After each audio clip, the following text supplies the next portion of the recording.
본 영상은 동아일보 정석희의 기후에너지 인사이트 칼럼 6편을 보충 설명하기 위해 제작되었습니다. 안녕하세요. 온라인에서 혹시 이 그래프 보신 적 있으신가요? 굉장히 큰 화제가 됐었는데 논란도 많았거든요. 오늘 이 기후 그래프를 제대로 한번 파헤쳐 보려고 합니다.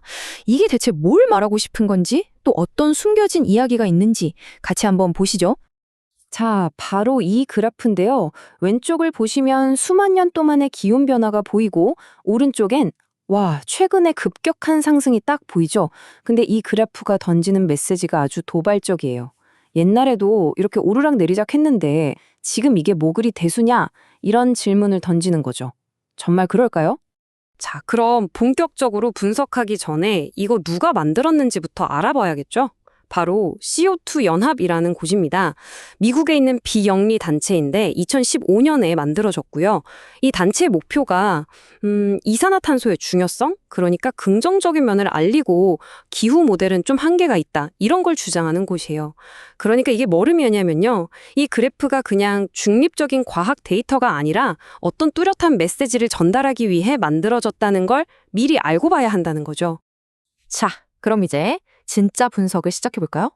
우선 그래프의 왼쪽 부분부터 한번 자세히 들여다보겠습니다. 이 왼쪽 부분 데이터가 아주 흥미로운데요. 이게 뭐냐면 전 세계 평균 기온이 아니에요. 오직 중앙 그린란드 딱 한 군데의 데이터입니다. 그리고 이것도 온도계로 직접 잰 게 아니고요. 얼음 코어를 분석해서 알아낸 간접 추정치입니다. 물론 거의 5만 년에 달하는 한 지역의 기후 역사를 보여주는 거니까 그 자체로는 굉장히 귀중한 자료죠. 그런데 바로 이 지점에서 이야기가 확 바뀝니다. 자, 좀 더 자세히 들여다볼까요?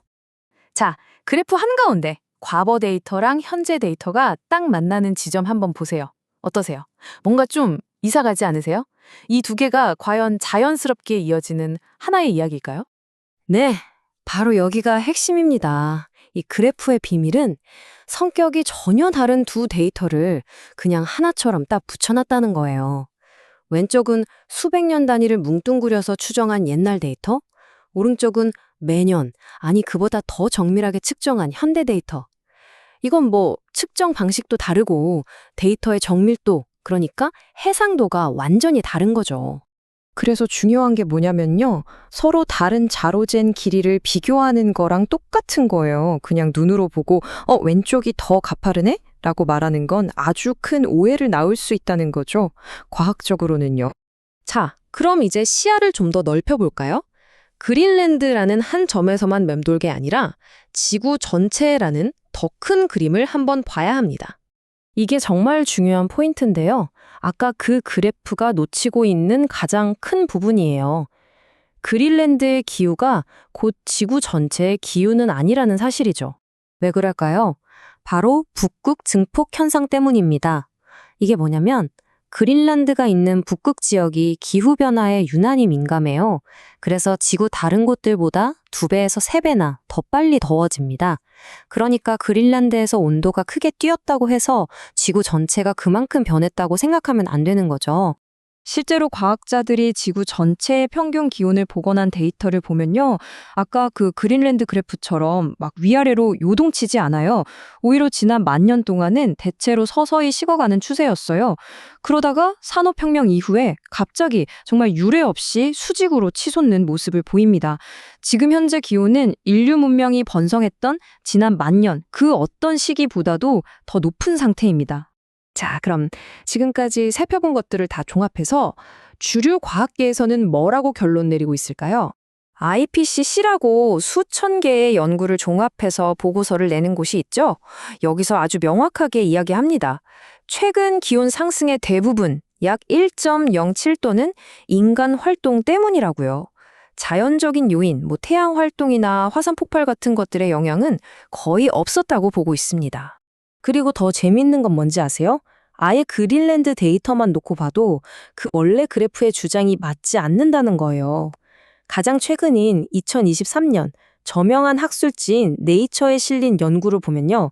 그린랜드의 최근 10년이 지난 1000년을 통틀어 가장 따뜻했다고 합니다. 자연적인 변동의 폭을 훨씬 넘어섰다는 거죠. 그러니까 정리해보면 진짜 문제는 데이터 자체가 아니에요. 그린랜드 아이스코어 데이터도 현대 기온 데이터도 다 그 자체로 아주 중요한 과학 자료들입니다. 문제는 성격이 다른 이 두 데이터를 아무런 설명도 없이 슬쩍 이어붙여서 요즘 온난화? 뭐 예전에도 다 그랬어. 별거 아니야. 라는 식의 잘못된 결론을 이끌어내는 바로 그 방식에 있는 겁니다. 자, 오늘 이야기의 마지막 질문입니다. 데이터는 거짓말을 하지 않는다고 하죠.